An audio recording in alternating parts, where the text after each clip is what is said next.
My lawyer actually went to Manila.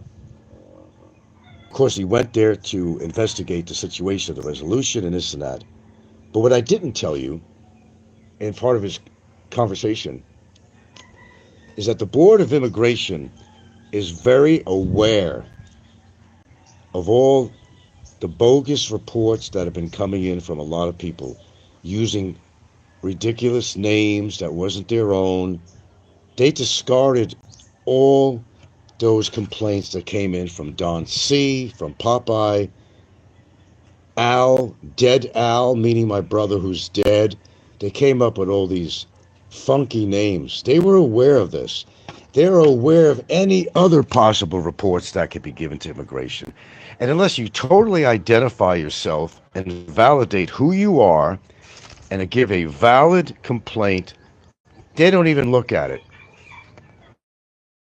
As per the rather brief uh, but informative conversation that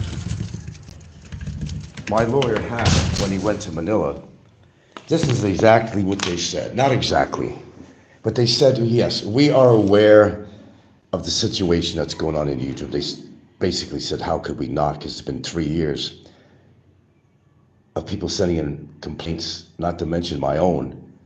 They know me like they know their own mother's name. Believe me, they do. They know everything that's been going on YouTube because they actually had to monitor some of this stuff too. I mean, they weren't sitting down for hours and hours listening to all these YouTube shows, but they did. Some.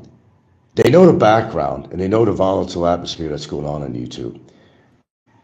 And they're not taking any more complaints seriously. They're not taking anything seriously because they know the background. They're aware of the drama. And they had 22 people put in a petition. 22 people put in a petition. I even know the exact number. 22 people. They discarded it. They saw that it was bogus and some of the stupid names they used on there. Don's name was on there. Popeye's name was on there. I got to name a couple. But a lot of them were all bogus names that none of us even ever heard of. None of us. And they were stupid names like, Dead Al. My brother died, Dead Al. They knew not to take this seriously. And the petition was thrown in the nearest trash basket. They were aware of that. And my lawyer is the one that told me that when he made that trip to Manila. He did get to spend a little time with them. Not as enough as he would like to, but he was lucky to even be able to sit down with anybody, to be honest with you. Because it's very hard to do, even for a lawyer. Even making a phone call to the right people, he gets directed somewhere else.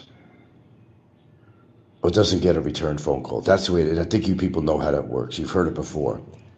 When you try to contact these people and you never get to talk to the commissioner, you're never going to get to talk to the deputy commissioner.